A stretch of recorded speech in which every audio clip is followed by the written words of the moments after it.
अस्सलाम वालेकुम जी। तो बांग्लादेश के लिए एक और अच्छी खबर है कि सऊदी अरब में ना सिर्फ वहाँ के जो लोकल पीपल्स हैं, आम लोग हैं, वो बांग्लादेशी मलसूबात, बांग्लादेशी कपड़े जो हैं वो पसंद कर रहे हैं, बल्कि जो शहजादे हैं, वहाँ के जो प्रिंस हैं और बड़े बड़े जो लोग हैं, वो भी बांग्लादेशी कपड़ों की बहुत तारीफ कर रहे हैं। और बांग्लादेशी कपड़ा अब सऊदी अरब में भी जो है वो अपनी एक खसूस पहचान बना रहा है, और वहाँ पर बांग्लादेशी कपड़े की जो मांग है वो भी बढ़ना शुरू हो गई है। तो ये चीज़ बांग्लादेशी इकॉनमी को और भी आगे लेकर जाएगी। इसके ऊपर हम जैन भाई हैं हमारे साथ, इसके साथ बात करेंगे। लेकिन पहले आपको आज के वीडियो की तरफ लिए चलते हैं। जो वीडियो आज हमारे पास पहुंचे है, पहले उसके ऊपर नजर डालिए। আসসালামু আলাইকুম, আমন্ত্রণ জানাচ্ছি বিডিটিউব নিউজের আজকের আয়োজনে। সাথে আছি আমি হাসানুর ইসলাম। পোশাক শিল্পে বাংলাদেশের ডঙ্কা এখন সমগ্র পশ্চিমা দেশেই স্বীকৃত। ইউরোপ থেকে শুরু করে আমেরিকা, উত্তর আমেরিকা, এমনকি দক্ষিণ আমেরিকায়ও বাংলাদেশের পোশাক শিল্পের আধিপত্য। পৃথিবীর নামিদামি সব ওয়েস্টার্ন ফ্যাশন ব্র্যান্ড নাইকি, জারা, এডিদাস তাদের সকল পোশাক বাংলাদেশ থেকেই তৈরি করে নিয়ে থাকে। পৃথিবীর সব জায়গায় বাংলাদেশের পোশাক শিল্পের ডঙ্কা বাজলেও মধ্যপ্রাচ্য এতদিন বাংলাদেশের কাছে অধরাই ছিল। তবে এবার মধ্যপ্রাচ্যের পোশাকের বাজারে বাংলাদেশ নিজেদের আধিপত্য দেখাতে শুরু করে দিয়েছে। মজার ব্যাপার হলো শুধু সাধারণ সৌদিরা নয়, বরং সৌদি রাজাবাদশাহ এবং শেখদের মাঝেও জনপ্রিয় হচ্ছে বাংলাদেশের পোশাক। কিভাবে বাংলাদেশ মধ্যপ্রাচ্যের পোশাকের বাজার দখল করে নিচ্ছে, কোন কৌশলের ফলে বাংলাদেশের তৈরি পোশাক এখন সৌদিদের মাঝে জনপ্রিয়তার শীর্ষে পৌঁছে গিয়েছে, আপনার এই প্রশ্নগুলোর উত্তর জানাবো আজকের এই ভিডিওতে। অনুরোধ করছি ভিডিওটি শেষ পর্যন্ত দেখার জন্য। কথা দিচ্ছি ভিডিওটি শেষ পর্যন্ত দেখার পর একজন বাংলাদেশী হিসাবে গর্ব হবে আপনারও। পোশাক শিল্পে বাংলাদেশ এক অঘোষিত বাদশা হিসেবে পরিচিতি পেয়েছে। বাংলাদেশের তৈরি পোশাক এতটাই জনপ্রিয়তা লাভ করেছে যে এখন পৃথিবীর বিভিন্ন দেশের অর্ডারও বাংলাদেশে শিফট হয়ে গিয়েছে। ফলে পৃথিবীর বহু দেশের পোশাক শিল্প কারখানা বন্ধ হয়ে যাওয়ার উপক্রম। পোশাক শিল্পে বাংলাদেশের এই সফলতার কারণ সম্পর্কে অনেক আলোচনা হয়েছে এবং আমরা অনেকেই তা কম বেশি জানি। পৃথিবীর সকল দেশেই বাংলাদেশের তৈরি পোশাক জনপ্রিয় হলেও মধ্যপ্রাচ্যের দেশগুলোতে বাংলাদেশ ছিল পিছিয়ে। যে পরিমাণে বাংলাদেশের পোশাক ইউরোপ ও আমেরিকায় বিস্তার লাভ করতে পেরেছে, একইভাবে মধ্যপ্রাচ্যের বাজারগুলোতে বিস্তার লাভ করতে পারেনি। হয়তো এর বেশ কিছু কারণও রয়েছে। প্রথম কারণটি হলো বাংলাদেশের তৈরি বেশিরভাগ পোশাকই হয়ে থাকে পশ্চিমা দেশগুলোর ফ্যাশন ডিজাইনকে মাথায় রেখে। অন্যদিকে মধ্যপ্রাচ্যের দেশগুলোতে নারী ও পুরুষ ধর্মীয় রীতিনীতি অনুযায়ী পোশাক পরিধান করে থাকে। ফলে স্বাভাবিকভাবেই পশ্চিমা দেশগুলোর পোশাক মধ্যপ্রাচ্যে পাত্তা পাবে না। অন্যদিকে মিশর, জর্ডান, ভারত ও পাকিস্তানের ব্যবসায়ীদের দখলে রয়েছে সৌদি আরব সহ মধ্যপ্রাচ্যের দেশগুলোর পোশাকের বাজার। তবে এবার সমীকরণ পাল্টে গিয়েছে। মাননীয় প্রধানমন্ত্রী শেখ হাসিনার নির্দেশে বাংলাদেশের পোশাক শিল্পের নিয়ন্ত্রণ সংগঠন বিজিএমইএ নতুন নতুন পোশাক শিল্পের বাজার খুঁজে রিসার্চ করছে। তাই এবার মধ্যপ্রাচ্যের বাজারে নিজেদের আধিপত্য বিস্তার করতে মধ্যপ্রাচ্যকে টার্গেট করে পোশাক তৈরি করছে বাংলাদেশ। সেই সাথে জেদ্দা, রিয়াদ সহ সৌদি আরবের বিভিন্ন শহরে বাংলাদেশের পোশাকের প্রদর্শনী এবং মেলা চলছে। এর মাধ্যমে মূলত সৌদি সহ পুরো আরব বিশ্বকে বাংলাদেশের তৈরি পোশাকের সাথে পরিচিতি করে তোলা হচ্ছে। প্রবাসীরা বলছেন বাংলাদেশের তৈরি পোশাক শিল্প যুক্তরাষ্ট্র এবং ইউরোপ নির্ভর হলেও এই অঞ্চলেও রয়েছে নতুন সম্ভাবনা। বাংলাদেশের তৈরি পোশাকের কদর রয়েছে বিশ্বজুড়ে। ইউরোপ ও যুক্তরাষ্ট্রের বাজারে প্রভাব রয়েছে মেড ইন বাংলাদেশি পোশাকের। এবার সৌদি আরব সহ মধ্যপ্রাচ্যের বিভিন্ন দেশে জনপ্রিয় হয়ে উঠছে বাংলাদেশের তৈরি পোশাক।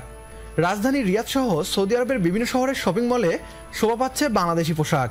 সৌদি আরবের পোশাকের বাজারে ভারত, চীন ও পাকিস্তানিদের প্রভাব থাকলেও এই খাতে এখন বিনিয়োগ বাড়ছে বাংলাদেশিদেরও।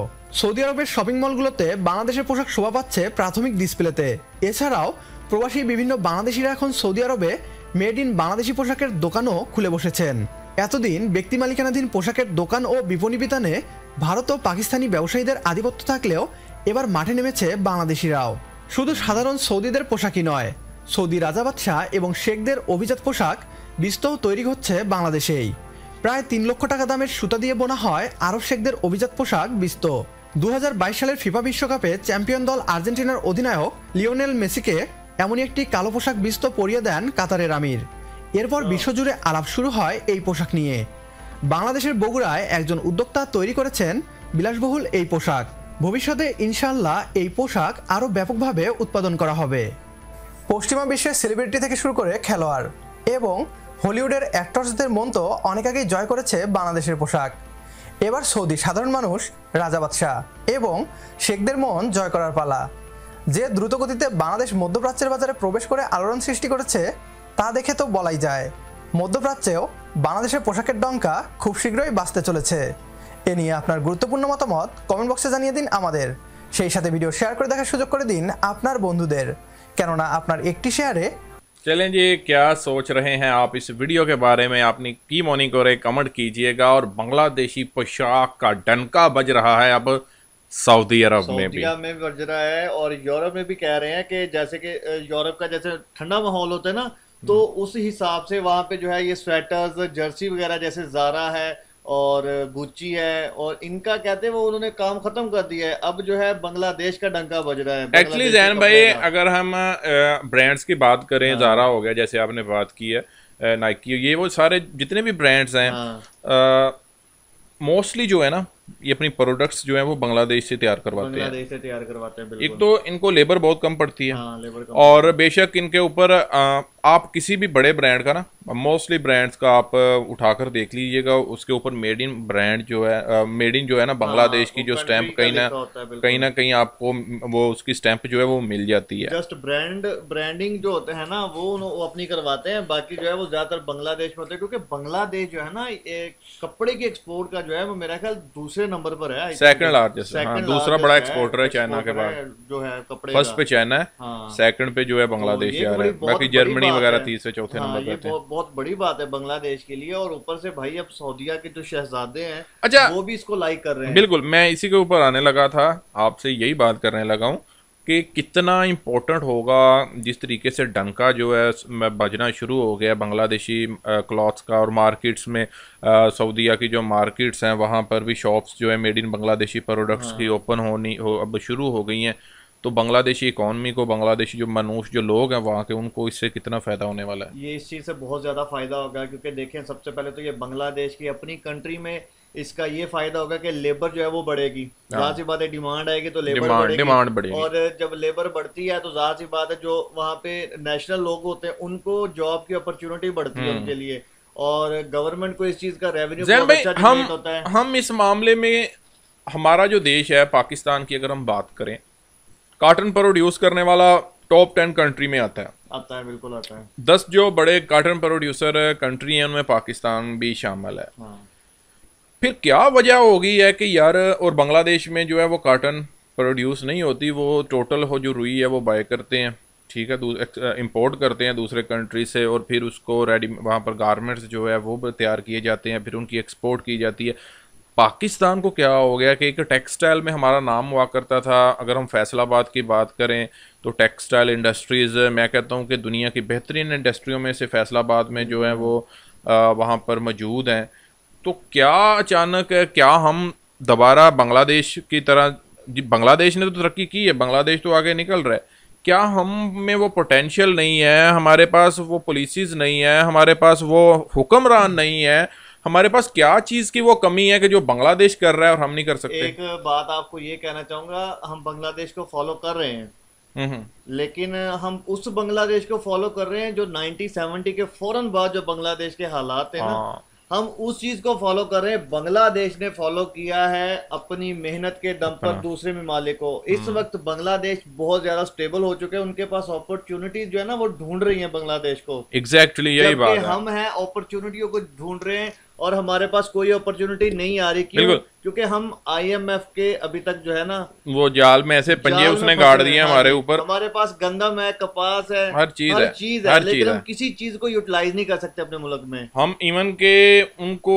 हमारे पास हमें करने नहीं दिया जा रहा जिस तरीके से। देखिए जैन भाई, ऐसे बंधे हुए हैं जैन भाई, सबसे पहले के अल्हम्दुलिल्लाह अब पाकिस्तान जो है एक इस्लामिक स्टेट है, बिल्कुल है, ठीक है, और हम जितना भी काम कर रहे हैं वो इस्लाम के खिलाफ कर रहे हैं। हमारे पास सिर्फ इस्लाम, सिर्फ हमारा इस्लामिक स्टेट है, नाम की है, एक नाम की है ना इस्लामिक स्टेट। उसके बाद हमारे अब हम कर क्या रहे हैं जी? सूद इस्लाम में हराम है, बिल्कुल है। हम दूसरों के आगे हाथ फैलाकर मांगते हैं, फिर उनको उसके ऊपर उनको सूद पे करते हैं IMF के पास। और IMF ने, आपको पता है IMF ने अब जो है वो नेक्स्ट मंथ से ना जो इसकी वो इंस्टॉलमेंट बनती है, अब मेरा ख्याल 2 अरब या कितने अरब की बनती है, लेकिन जैन भाई मैं कर दी है मैं कहीं ना मैं बहुत ज्यादा क्रेडिट जो है ना गवर्नमेंट को दूंगा। कि आपने बिल्कुल सही कहा कि पाकिस्तान जो है, जैन भाई ने बिल्कुल, मैं बात से एग्री करता हूँ कि जैन भाई कह रहे हैं कि पाकिस्तान फॉलो कर रहा है आफ्टर 1971 के बाद जो बांग्लादेश की पोजीशन थी और जो थी उसको फॉलो हम बांग्लादेश को कर रहे हैं। लेकिन जो अभी बांग्लादेश ने उसके बाद अपनी पॉलिसीज़ बनाई हैं, जिस तरीके से उन्होंने मेहनत की है, हार्ड वर्क किया है, तो आज देखिए कि बांग्लादेशी नेशन जो है वो कहाँ पर है, कंट्री कहाँ पर है। सबसे ज्यादा जो है ना ये कंट्रीब्यूशन जाती है शेख हसीना साहिबा को। शेख हसीना ने डेफिनेटली काम किया है, अच्छे काम किया है बांग्लादेश की अवाम को। ये ज्यादा मैं कहता हूँ कि शेख हसीना वाजद से भी ज्यादा बांग्लादेशी जो अवाम है, जो लोग हैं वहाँ के, they are loyal with their country. वो अपने कंट्री के साथ लॉयल भी हैं यार, और हम लोग नहीं हैं, हम लोग नहीं हैं। हमारा जो पॉलिटिशियंस हैं, आप वो देख लीजिए कि वो कहते हैं ना, आपको एक मैं एग्जांपल देता हूँ, जो कुत्ता होता है ना, उसने कहीं से अगर कोई रोटी चुराएगा तो 3 गलियां दूर जाके खाता है कि ये चोरी की है, छुप के खाएगा। और जिसने ईमानदारी की हक की खानी अपने मालक से लेनी है, उसने उधर ही बैठ के खानी है ना, घर में लॉयल्टी पूरी करनी है कि भाई इसने मुझे दिया है, मैं इसका ख्याल। अब अगर हम अपने पॉलिटिशियंस के ऊपर नजर दौड़ाएं, यहाँ से पैसा लूटते हैं, बाहर चले जाते हैं, वहां जाकर खाते हैं, तो मीन्स एक बात तो फिर वही आ जाती है ना कि वो कंट्री के साथ लॉयल नहीं है। और अवाम ऐसी अनएजुकेटेड है पाकिस्तान की कि उसको अभी तक समझ नहीं आ रही कि हमारे साथ पिछले 75 सालों से हो क्या रहा है। और पाकिस्तान अवाम की जो सबसे एक बुरी आदत जो है ना, ये चेंजेस जो है ना, ये जो पॉजिटिव चेंजेस होती हैं उसको एक्सेप्ट नहीं करते। ये बिल्कुल यही है, उसको नेगेटिव। और मैं कहता हूँ कि अल्लाह ताला भी फरमाता है, और जब तक कौम खुद नहीं ना अपनी हालत बदलेगी तो मैं भी नहीं बदलूंगा भाई, उनके हालात नहीं बदलूंगा। जैसी अवाम होगी वैसे हुक्मरान तुम्हारे ऊपर जो है वो मुसल्लत कर दिए जाएंगे। ऐसे मुसल्लत किए हुए हैं। बाकी बात और तरफ निकल गई है, लेकिन ये है कि बांग्लादेश जो है इस टाइम बहुत ज़बरदस्त जा रहा है, बहुत अच्छे से काम कर रहा है, और उनकी जो पॉलिसीज़ हैं वो बहुत अच्छी हैं। और यही हम देखते हैं कि हमें रोज़ाना कोई ना कोई ऐसा वीडियो बांग्लादेश से भेज दिया जाता है कि जो बांग्लादेश को आगे से आगे लेकर जा रहा है, और जिसमें हम देखते हैं कि बांग्लादेश पॉजिटिव डायरेक्शन में जो है वो फ्लो कर रहा है, और हम कहाँ पर हैं यार। ये चीज़ जो है, इसको ये काबिल तशवीश है हमारे लिए और सोचने का बायस है। मिलते हैं अगले वीडियो में।